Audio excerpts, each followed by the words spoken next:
Hello everyone, welcome back to my channel. I'm Bill. I ran my campaign Sunday. We continued off where the party left off.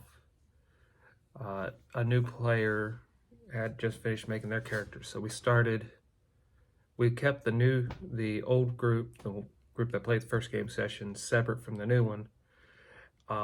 He got to experience some interesting events with a bunch of NPCs that were taken prisoner from the caravan that they were all on or protecting.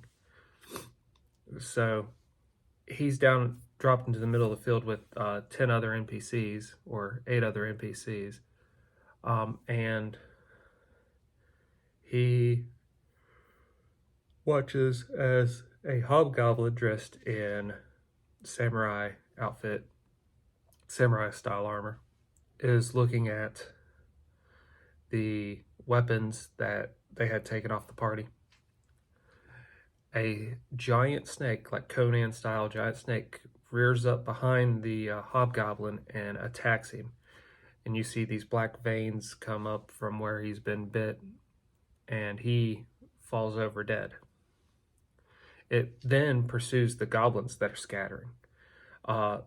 What the player noticed before these events began is that the ogres and like half of the forces kept going onwards. Well, his two characters go over and get freed from the ropes that are tying them, and then they begin, after being armed, they just try to make sure there's no threats left. The original party hears the screams and the stuff of the NPCs panicking because of the snakes, and then as well as the goblins panicking because they're fleeing now. So the snake ends up eating about 2 goblins, and I gave them a cartoon silhouette of, you see the snake, and then you see a goblin, then you see the snake body, then you see a goblin as it slithers away. Those 2 characters start heading away from where the ogre's heading, and with the NPCs, as the new party's rushing towards where the screaming was, and they were about moving as fast as they're moving, they were about 5 minutes away from each other. Well, they regroup and they go back to the caravan itself to deliver the NPCs to keep them safer than traveling with them back into more danger. The party at this point goes into where the caravan is, out in the open and everything. There is no mist, and the party's been in this kind of misty environment. Everyone in the misty environment feels the second time they enter the mist, if they didn't notice it the first time, and most of them didn't. It was very rare that I said you noticed this right away, but while inside the mist, they feel like they're being watched. Their hair starts standing up, and they just have this eerie feeling that they're being watched the whole time. So the party ventures back into the mist, into the forest. They avoid the assassin vine again, the vines that were wrapped around the goblin corpses, and they head back towards where the first group made camp. Right there, they have a direction to head to the graveyard, and at this point, the party decides instead of going to the graveyard, they'll go try to rescue the rest of the merchants and stuff from the caravan. So they head off in that direction instead. They travel quite a ways, and now they're inside an actual, more of a town than what they've been seeing.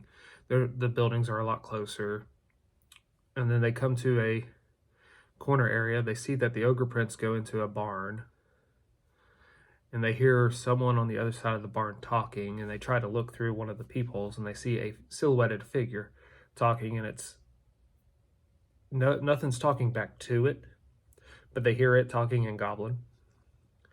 And what they see out of the shadows and whatnot of the peephole, this thing's bigger than a goblin. And that's all they have to go off of. They decide that they want to explore the town a tiny bit. They notice that the 4 buildings around the corner of the town and the barns behind one of these uh, is the most used buildings in the town. And a lot of them look like they're very dilapidated. Well, they picked the one that's opposite where the barn is because the forest is close to that one. So they go there. And there's 100 feet from the back wall of it to the forest. There's no windows on the back side of it, surprisingly. And I had them roll randomly for that. So they go around to one of the sides of it and they see some windows and they look in and they see a bunch of tables, a bunch of meat, a bunch of blades, but they don't see anyone in the building. It seems to be where, as they've come to the conclusion, which would be pretty accurate, this seems to be their preparation kitchen. They turn this whole building into the preparation kitchen. So they decide to make a commotion and see what all comes out.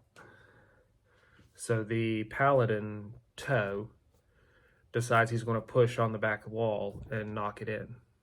So before he does that, he has everybody go to the tree line, and the rogue, Julius, I believe, half elf, goes off more towards the side where he could get a better view of the corner, so you could see the center of that area and see who all or what all comes out. Well, they push it in, it collapses. The paladin retreats into the forest line. A big commotion comes up, a bunch of goblins come out, and another hobgoblin comes out. The hobgoblin, unlike the first one was wearing more samurai armor made appropriately. This one's wearing samurai armor, but it's made out of bones. So instead of having metal pieces that are overlapping, it has bones that are overlapping. So the armor bonus is definitely lower. Could also signify that his rank's lower, or he might be of a different class. Throwing that out there because I know all my players are going to be watching this. And that one seems to be giving orders. The goblins are searching around. The party retreats deeper into the forest after watching all this. They notice that nothing came out of the barn. So they venture away. I want to say they did 1,000 feet, but I probably, if they wanted to feel safe, probably did about 2,000 feet. So about almost half a mile away. And then they made a cold camp. They set up watches. And based on their roles, nobody had an actual encounter. So I didn't have anything mean or nasty come around and see what's going on.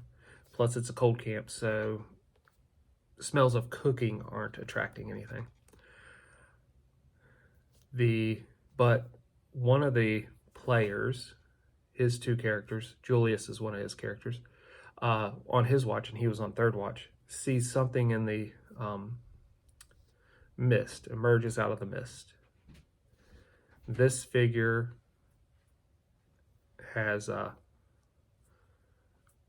long, thin hair, comes down to its ears. Its face is white. It has these deep black and red markings coming down from its eyes. Its lips are pure black. It stumbles in a little bit and then it smiles, and his two characters are unconscious. And that happened within like a turn, or a round, so he didn't have a lot of time to really react. The creature also had scars all over it. Just about all of them looked brand new. When he wakes up, when the next watch wakes up, fourth watch, they wake up naturally because they've been asleep for 3 watches. So they've been asleep for at least 8 hours. And they don't necessarily wake up immediately at 8 hours, but they have an easier time waking up. At the point that they wake up, they realize, hey, wait, he's asleep. Like, sleep. He passed out on his face or something. So that he goes and he slowly wakes up the party to get in defensive positions, looking around for enemies. When the characters that were asleep are woken up, they realize nothing's happened to them, but they do remember that creature.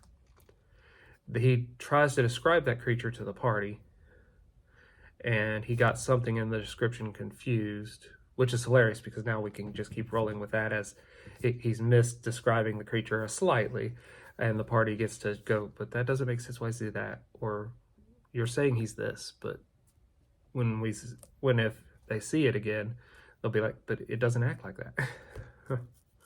So it'll be fun to watch what happens there. That's roughly where the game ended. We had a few interruptions, so we didn't quite get very far into the game. Well, hope you all enjoyed the recap of my campaign that I'm running. Until we all game again, guys.